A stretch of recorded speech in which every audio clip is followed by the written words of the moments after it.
Good afternoon, everybody. Today I have Mailo Power from Monkey Cups with me, and I am delighted to have Mailo here. Mailo worked with us a good few years ago now at this stage when herself and her husband Stan were transitioning from one completely different industry to another. But I suppose necessity bred invention too. And today we're going to talk, among other things, about challenges, COVID, sustainability. Mailo, how are you? I'm excellent. Thank you very much, Mags. And so we're still above ground, so we're on a winner. Good And woman, so good woman. great to see you. You too. Always good to see you. Milo, I suppose I'm very familiar with Monkey Cups because they're a product I use myself. And I think just tell us a little bit of how the business got started, first of all, I suppose, to give people an idea of what you're about. Well, I suppose to begin with, Mags, I wasn't trying to start a business.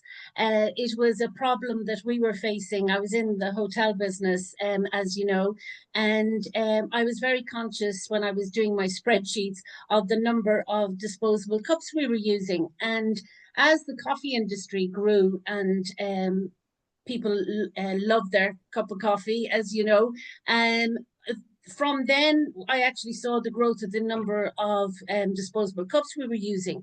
And so I did a bit of investigation as to how could our hotel be using so much. And I discovered a lot of our corporate guests left in the morning with a disposable cup. A lot of our staff during the day, maybe they use as many as four. And also our corporate clients who were in having meetings left with the disposable cup. So the numbers were growing and growing. And so I was very conscious of the impact. So I tried to get a reusable cup for ourselves, but many of the ones on the market wouldn't fit under the group head of the barista machine. So they didn't work. So because they didn't work, they weren't used. So that's basically where the journey began. I did some sketches. I have a background in design and I have a master's in fine art. And I did some sketches of what I wanted the cup to look like. And from Mm. there, then I had the design of the cup. I had all my drawings. That was back in March 2018, Mm. way before kind of reuse became, I suppose, a buzzword. And then I thought about, well, what do I wanted to do? And it was to create, I suppose, in many ways, create a new habit from disposable to reusable. And I went back to my college days when psychology was my elective, and I remembered the 100th monkey phenomenon of social change. And that's where the name came from. And then when I was drawing the logo, my daughter, I was drawing all these monkeys, and my daughter said, you haven't got much space to work with. Ditch the body, keep the head, and that's where the logo came from. So that was the actual the starting point was and then I discovered a lot of people were trying to do the same as we were trying to do. And it's funny actually because the thing that caught my eye day one when you were referred to me was the actual name of the business. And then when I saw the logo, I was thinking, there's something here. This is quirky. This can work. And then when we discussed about you had to try and source really, really definitive glass options. Um, and that was a challenge for you, I know. And A that was a huge long challenge. journey too. Yeah, it took over a year to find the right glass. Mm. And then we moved production then with our lids and sliders from to Waterford. And so the injection molding is done in Marley Products in Waterford. And so I suppose the whole manufacturing and sourcing became a journey in itself. Yeah. Um, Many challenges, but I think if you have in your head what you actually want to achieve, in many ways, you will find a way. And now we have six different products, including the stainless steel bottles and the travel cups and the thermal cups. So it has actually evolved over the years. Yeah, that's great to see. And I've watched that evolution, and it's nice to see diversification in business. It's not always easy to find those opportunities. Tell us a little bit about COVID, because I know I always refer to a certain piece of work that we do with some businesses around COVID creation. And we did it during COVID with a number of companies. And I suppose we were discussing this before we came on today about how a challenge opens up new paths and opportunities if you allow it to. So tell us a bit about COVID, because I know things did change for you after COVID. Absolutely. In many cases, I suppose COVID, as it did for most people, it changed the course of our business. And the impact of COVID, a little bit of background. We launched with our product at Showcase Ireland in January 19. And we then that was just with prototypes. So we didn't actually start in the marketplace until September of 19. And then in January 2000, and that so we went back to Showcase, and we had great orders, and that's may I add 100% of which were the hospitality industry. And we were just literally started our main first production run, and then in March the COVID hit. And our 100% of our business was the hospitality industry. The hospitality industry doors closed. I had over 1,000 cups in production, and I thought, well, this is it. Fledgling business, we're gone. So I put my hand up and say I did panic for the first 2 weeks.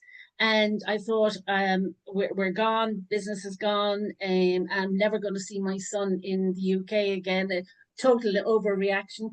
And then I thought to myself, well, this isn't going to help you get through. So I thought, well, you had to think your way out of the crash in 2008. You didn't do it by putting your head in the sand. So what can you do? So the first thing I started to do was walk.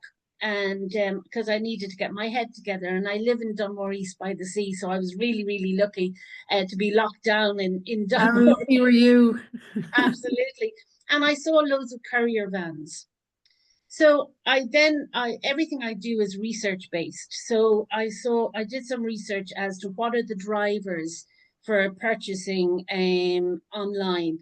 And a lot of the textbooks say personalization. So that then became our key driver. With the help of Leo and the online trading voucher, I worked with Peter Grogan, and together we created a create your own section on the website.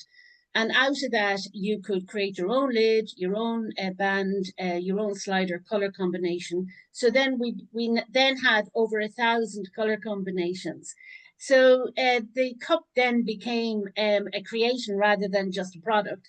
And then we started to reach out to people and say, right, if you have a birthday coming up, we'll send the birthday card for you. We'll do the birthday packing and that. And then we started to reach out to the companies that were operating and had employees working from home. So we then started care packs and appreciation gifts. And from that, we actually then developed to the state where we are today, where 90% of our business is corporate, corporate personalized branding, either launching a new product or sustainability initiatives, or literally marking a milestone. And so, and it's funny, Red Hat were one of the companies that we did care packs for.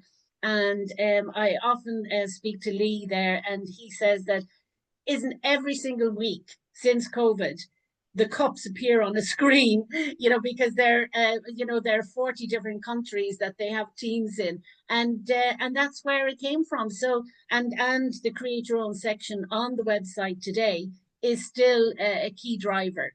And that's so for the the business, the B2C as well as the B2B. I think I love the fact that that, such a challenge as COVID. We have never had, nor hopefully we'll never have a challenge like that again globally.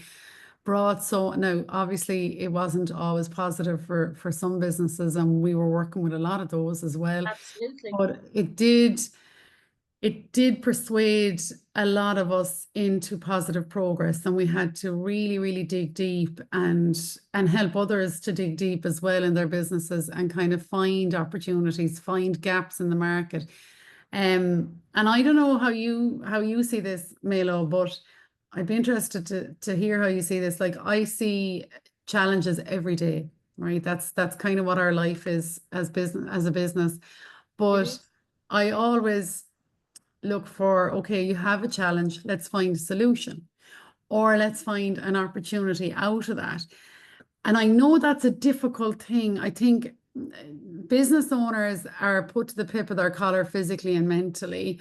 And I suppose from one business owner to another, it is mentally very, very demanding to keep your business evolving, to keep overcoming the challenges. And, a business owner said to me recently, God, Mags, will we ever get a break where there's I no know. challenges? But then, as I said to him, that's the life we've signed up for, and that's the path we have chosen. And I guess, and I'm seeing it again with a lot of uncertainty out there. What would you say to a business or a business owner who is, or what do you think in what way do you think they should be thinking in terms of, okay, we have challenges, we're in an uncertain marketplace, the landscape is very uneven, we don't know what's going to happen next. In certain cases we do, but in a lot of cases we don't. What would you say to a business owner out there that's struggling with that? Well, it's survival. Mm, We don't sit back and in the ideal world we would reflect on a regular basis, and that and my own in my own case, mentally writing my journal and mind mapping is always a great way to get my tease out my ideas. But it is survival for many of us, and sometimes it doesn't work. And no matter what you do, it doesn't work. But mm, a lot of the time, if you actually step back and actually look at the business and actually say, well, what aspect is working? yeah.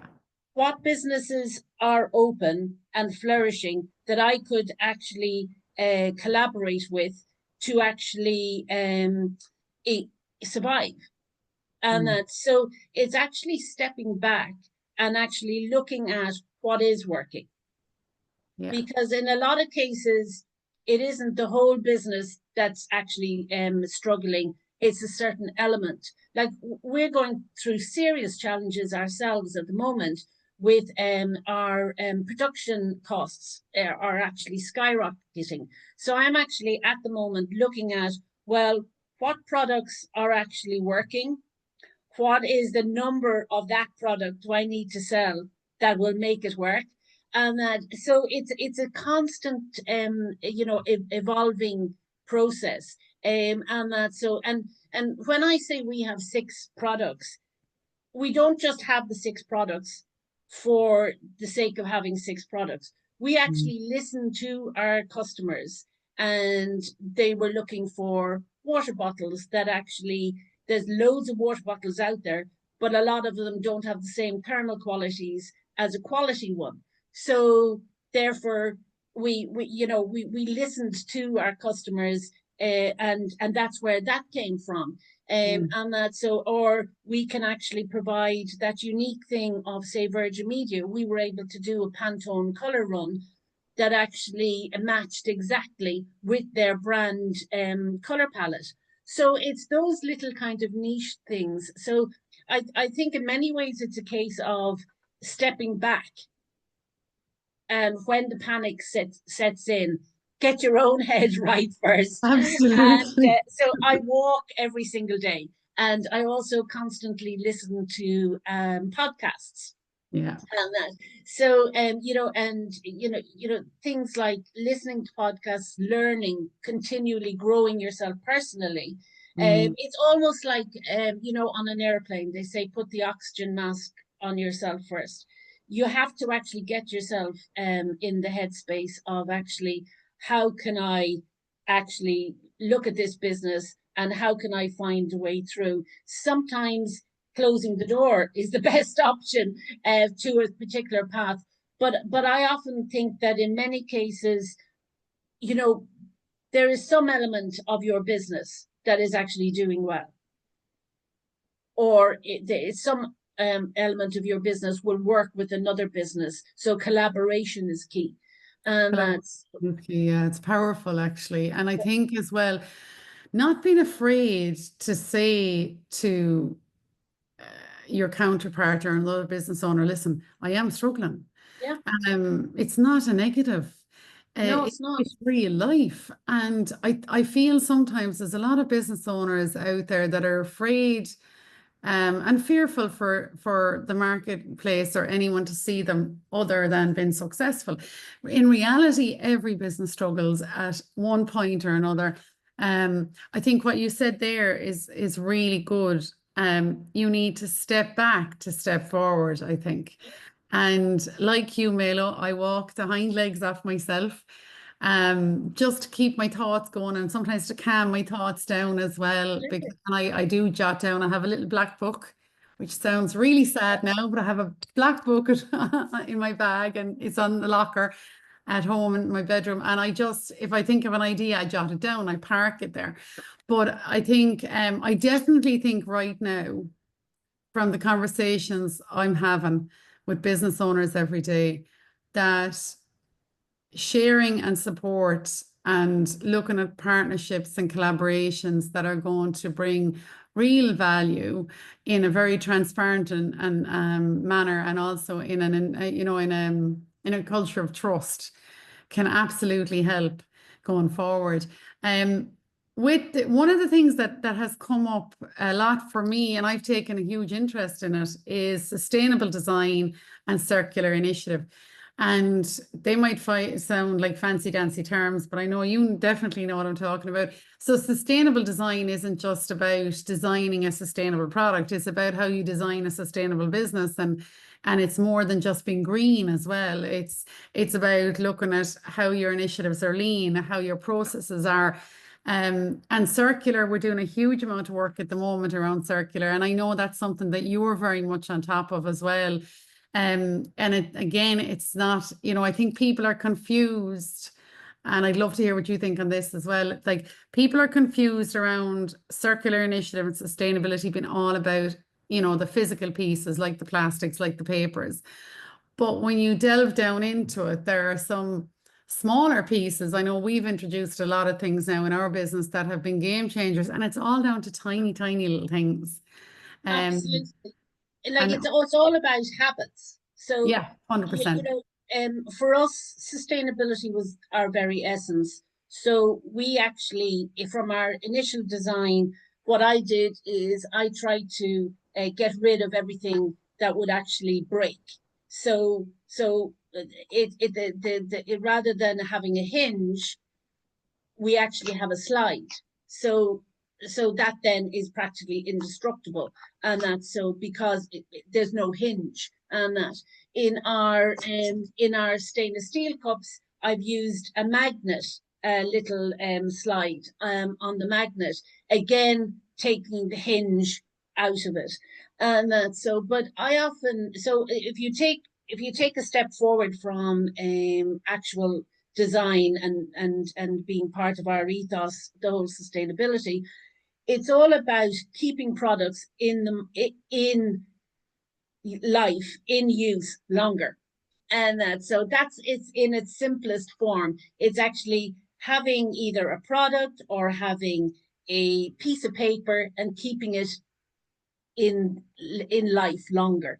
So we have it, and then the other question is, do I really need that? As we had discussed earlier, Mags, do I really need that piece of paper? Like, I had one company, and when they were going to trade shows every year, they printed loads and loads of materials, and that they were really conscious of the fact that they had all these huge brochures, and because they have a big product range. So they came up with the idea and they contacted me and we worked on it together. And it was, we put the QR code on the cup. Yeah. So now when they give their cup away and they go to shows and that, the QR Very clever, code. Mailo. Very Yeah. clever. So, and it's just brilliant, and they can update on an annual basis. They Yeah. can constantly update the QR code on a monthly, or if they have a special offer, or if so, they're always saying to people, keep looking at the QR codes. So it constantly has the engagement, and because people have the cups with them every day, Yeah. they're constantly they're marketing every single day, and that's so which I You think is can't just buy that. fabulous. You No. absolutely can't buy that. The other beauty about that is that your client is keeping their costs down. They've Yeah, reduced their print cost, which reduces waste, down to the ink, all that kind of yeah, stuff as well. We have a piece here now where every piece of paper is used twice before it's shredded. yeah. Um, and I always say to myself, right, do we need to print that? Do we need and I say to clients, do you need to print that? Do you need to get Yeah. that physical piece? Is there another way you can do that? If you're going to print, are you using two sides of the same paper or the same card? Or Um, can you use a refillable absolutely, yeah. cartridge? You know, Absolutely. and even the printing we do on our silicon bands, silicon is notorious for it's a really difficult substance to or material to actually print on. So we actually bake it as part of the manufacturing process, so that not only is it ingrained in the band itself, but we also use a flexible ink, so there's no cracking. So it's actually looking at the life cycle of every single element, and we've actually used lean ourselves, and we've been trained on lean, and it is amazing when you actually step back again, stepping back, Yeah. and actually look at all your processes and mapping out all your processes. That's where you can actually see the little nuggets, and simple things like having a water cooler in if you have an office that people can actually refill. I always get a kick when I see them in the airport, and I'm there going, yes, it's just, to me, I'm a very sad individual, and No, that I you're get not. No, a you're kick not. out of a water refill station. But it's those little things that make a difference. It's the little Well, things that you can do every it's day. always the little things, Melo, I think. And I think I'm laughing at you with the water in the airport giving you a kick because I'm like that when it comes to customer service. And I think that comes from my own days in hospitality that, it drives me wrong. But look, that's always going to be a challenge, I guess. As my husband said to me, like, you're not in it now, stop thinking about it. But Mela, can I ask you, what has been your biggest challenge in business? And if you were to do something again, what way would you do it? Cash flow, and not having a marketing budget, and that so in cash is always challenging for every business, and I think not having enough in the bank to actually have the luxury of the marketing, that to actually, rather than actually looking at marketing as an extra cost, how can you market that that actually brings value to money, because in many cases marketing is really, really hard to actually, say, well, if I spend X, what's the return? And that's so, especially when cash flow is tight. So Mm. it's actually being clever with that cash flow, and trying to find ways to actually work so that the business is sustainable. And that so, but I often say, if you had the luxury of having X in the bank, and that so, but very few businesses have that. And that so, but I think if you're 100% honest with your clients, and say, like, there is a delay, and this is why the delay is, they will work with you, to Absolutely. manage that. And it's when you actually face those challenges, being open about those challenges. So to me, that's one of the biggest challenges. The other challenge is uncertainty. We're I mean, living in it. We're living in an age where people are actually scared on that. So if you look at tariffs, how they impact your business, I know myself. We were doing a number of contracts with the US companies in transporting the goods to the US, and they wanted me to tie in for 3 years, and it was huge volume. And I said, I actually can't tie in for 3 years. I will do it on a 6 monthly basis, but I actually can't. So, as it turned out, if I had tied in for the 3 years, I would be now out of business because it would cost me more to produce and ship over to the US than I was actually contracted. So it's sometimes saying no is something that you have to do. And that was one case that saying no actually helped us survive. It's funny, I had a conversation this morning with a client up the country. I'm just not long enough the road, and we spoke about they needed to say no. They have a fantastic business, and they said, Mags, how are we supposed to do that? Because we're in such uncertain waters. And I said, you have to ask yourself, is it going to cost you more in the long term? Is it the type of business you want in your business? And with regards to the marketing side, and this is something I'd implore any business owner that might be listening to me or listening to myself and Mailo here. Like, marketing is always the first thing to be cut when a challenge occurs in the And you marketplace. have to find a way of doing it because Absolutely. if you don't market your business, then people don't know you're there. And you have to remind them that you're there. Absolutely, absolutely. And I think it's fantastic, that if you actually plan out your marketing and have a marketing strategy and I think it's knowing what you want to do with that marketing. Who do you want to reach? And we do profiles of companies. We do profiles of our individual customers, and it's amazing when you actually go from a knowledge base. Then marketing, it becomes an absolute, and it's always essential, but it becomes more targeted and it becomes more effective. Yeah, that's the word. Yeah, we've done a couple of marketing strategies this year for client companies. We've worked with our marketing teams to help them deliver it. And sometimes, it's about educating certain people in the business who may not be directly associated with marketing, but need that fundamental understanding of it. One thing I would definitely agree with you there is that you can't afford not to do it to some degree, because you have an obligation. When you set up a business, you have an obligation to yourself and to your business and to your investment and your time to set out your stall, as my dad would say, and let people know you're there and let them know what it is you provide, how you provide it, and the benefits to them as prospective clients and customers. It's awful when a crisis happens in the marketplace, because I cringe when I see people cutting the budgets, and I understand totally why, because you have to cut your cloth to fit. It's completely practical reasoning around that. But it's not to take the foot off the pedal.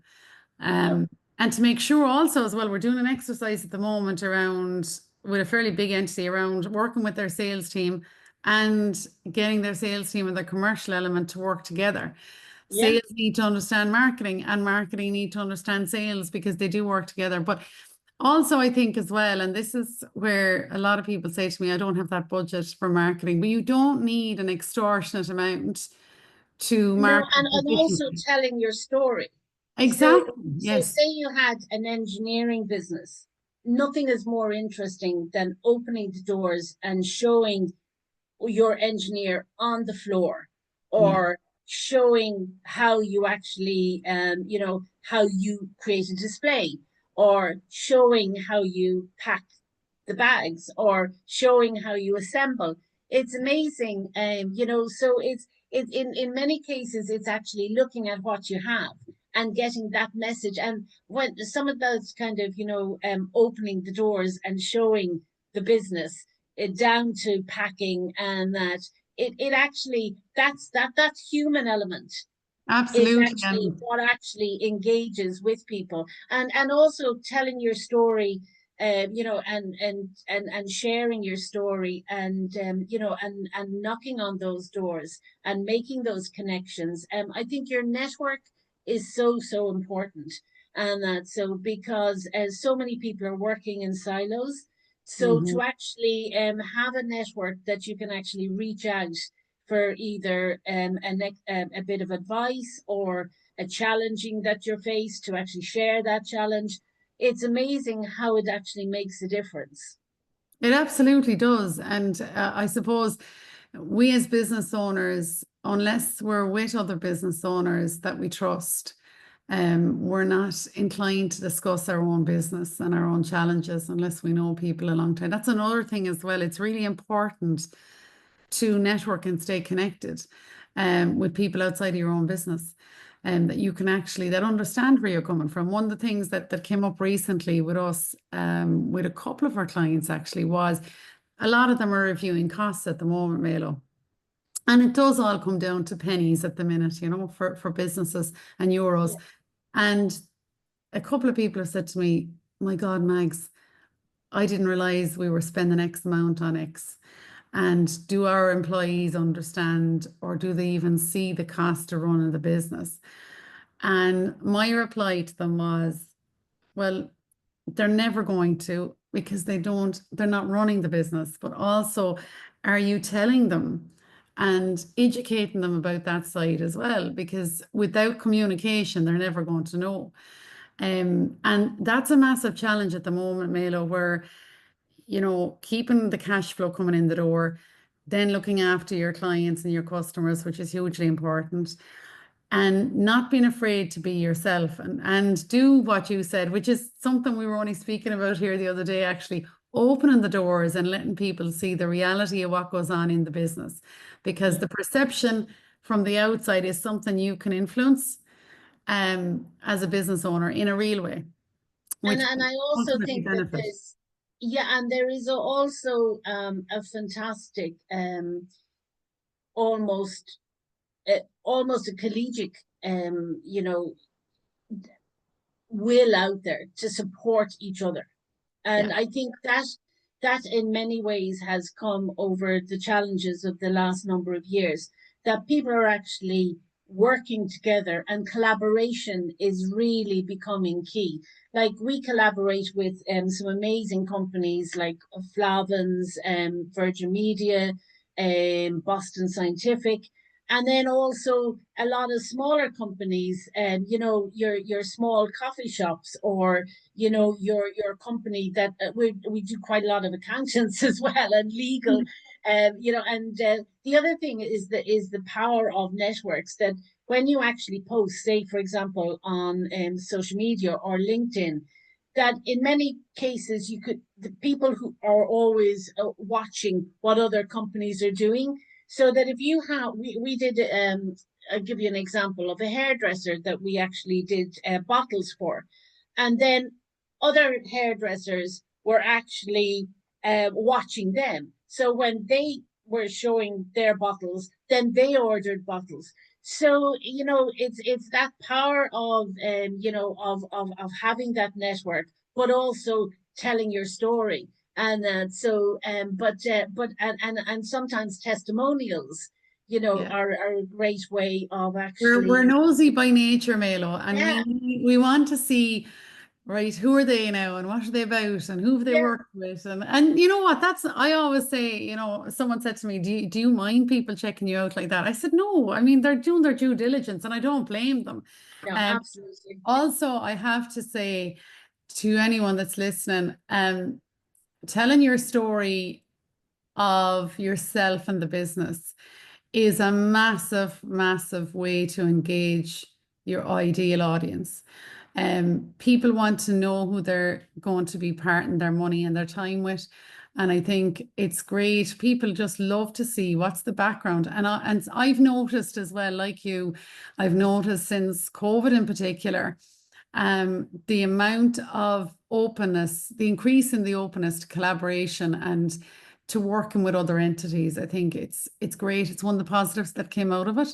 we're less precious now about, keeping things in here.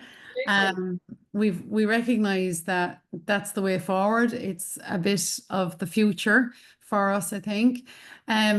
With regards to the future landscape, I suppose, for your business, but for businesses in general, Mela, what do you see yourself from where you're sitting? How do you see things going? And that's so I think the era of globalization on a massive scale, I think, is over. I really, really do. I think it is so challenging to get products from A to B, that it really is becoming challenges with the whole cost increases and also carbon footprints, etc. And that's we're involved ourselves with different green projects like planting trees, like clean water projects, and that's so we do beach cleans, we do forest cleans, and that's so there's a great awareness of the impact we're having on business and that. So I think that supporting each other to actually, almost on a local basis, and then growing that from that, and Mm, that so that you know we had several companies this week contacted us about initiatives they're doing on the corporate and social responsibility, because we're an Irish company. So I think we will actually work together more and support each other more.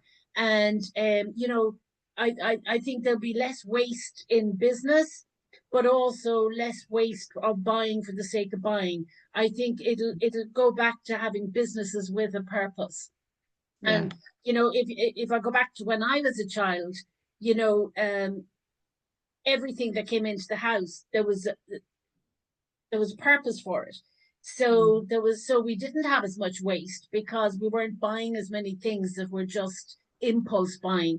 So I think people are putting more thought into purchasing, and that. So, but I think there will always be space for quality, and and people will always need to be uplifted. So I'm actually hopeful, yeah, because I think I can see humanity becoming more back to human, the back human to nature, basics. and Yeah, back to mm, basics. yeah. And I'm actually quite hopeful about business and about supporting each other. Um, and I last year I was part of the inaugural Grow All Ireland program, and that's so with Women in Business Northern Ireland and Network Ireland, and there was 16 women from the north, 16 women from the south, and we were 6 months working together, and also individually on our business, and the impact that that has created, and the number of avenues it has opened in the north, for me, and that so has been phenomenal. So I think that whole idea of actually working together Yeah. is how the future, certainly for us, collaboration is key going forward. And again, we will constantly look at the impact of what we're doing and how we're doing business. You mentioned there about going back to basics, and it was funny. I was in the car earlier on this morning, and I was listening to an interview that was on, and it was around an initiative called the Toy Library, the Toy TOY Library, and it was all about they were looking for school bags that were used in good nick that we could, reuse again. And that there is obviously people out there that can't afford new Yeah, pieces, but aside from that, they were speaking about the fact that, they're encouraging people to utilize what they have and to ask, do I really need it? And I had an experience recently with my daughter. We went to a town not far from us here in Wexford, and she said to me, Mom, I'm going to go into one of the charity shops. And she came out with two span new pairs of leggings for a fraction, never worn, tags still on them for a fraction. And she was delighted with herself, but I was actually delighted with her too, because it meant that she wasn't just going into a store, that where they're span new out of the box. And I think we have to kind of look at that as well going forward. I think it's back to basics, as you said. And the other thing there that just sprung into mind about the, the collaboration, there's an entity in Waterford, I'm sure you know them, Blue Butterfly, Fenton's company down there, and they're using the pod of the coffee bean, and they are sending those pods out to a garden and landscaping business to use as fertilizer. Yeah, I mean it's all of those things. I know Those Finch little started things. and that, so it's absolutely, it's a fantastic initiative, Mm, and I think that it's actually that's where the circular economy comes in. It's absolutely. actually keeping products or keeping, in that case, the coffee ground to actually rather than just having a shorter life cycle, if you can actually keep it in the marketplace longer or in existence longer rather than in the marketplace, that's where the impact comes. Yeah, it's And doing that's where, two things. It's yeah, it's reducing the need for that garden center to go and purchase fertilizer, and it's also ensuring that Blue Butterfly are supporting active and transparent sustainability. exactly. Um, so it's great to see that. But I thought it was really interesting this morning when that lady was speaking about the toy library and looking at toys and books and from a Yeah, very it's early fantastic. age level to be looking at that piece and see, okay, well, who else could use these things? But Um, I've been to visit several times the Blue Whale in Amsterdam, and what they do is they actually go fishing in the canals around Amsterdam, and that so for plastic bottles, the PET bottles, and they then make the boats out of the bottles, and they also make office furniture for out of the bottles, and and it's absolutely amazing to see all these stacks of bottles and seeing them being reused and finding another life. And it's absolutely fantastic. Here in Dunmore East, in the local shop, they collect all the bottles and cans, and the money goes into, there's a little box in the shop, and the money goes into supporting the lifeboat. So it's all those community action that actually, they keep us going. yeah, they do. And long may that last. I'm going Absolutely. to close by thanking you for your time. Milo, Thank you it's for having always me. a pleasure. And I have to say, we'll have to have a coffee now the next time I'm in Waterford, which won't be too long away. I shall look forward to that Yes, coffee. I will. I'll bring my monkey cup with me. I always have it in the car. Excellent. And I want to say to anyone, I think one thing that I'm delighted you brought it up because it's great to hear another experienced business owner saying it. Ladies and gents, open your doors to your business and not actively, just opening your doors to let people in terms of football, but let people know what you're doing. Educate them about your business. Don't assume that they know about your business. Tell them what you do, how you do it, how it started, and what you're doing going forward. That's what I would take from today. And also, if you don't understand circular, learn about it, read about it. It is actually very interesting. It can help you in your business and in your community as well in terms of building new collaborations and relationships and helping your cash flow. Melo, thank Absolutely. you. And I'm Um, always available as well, Mags, if anybody wants to reach out Very good. for some information or for little habits that you can do that can make a difference. We're always here. Well, what we might do, Melo, is we might put some of those tips into our newsletter. If you want to provide them to me, we can talk Absolutely. afterwards. And in the meantime, I'm going to include Melo's contact details, the website, and an email address for Monkey Cups. Go check them out. If Thank you're you. looking for sustainable merchandise and things you can use every day in your life.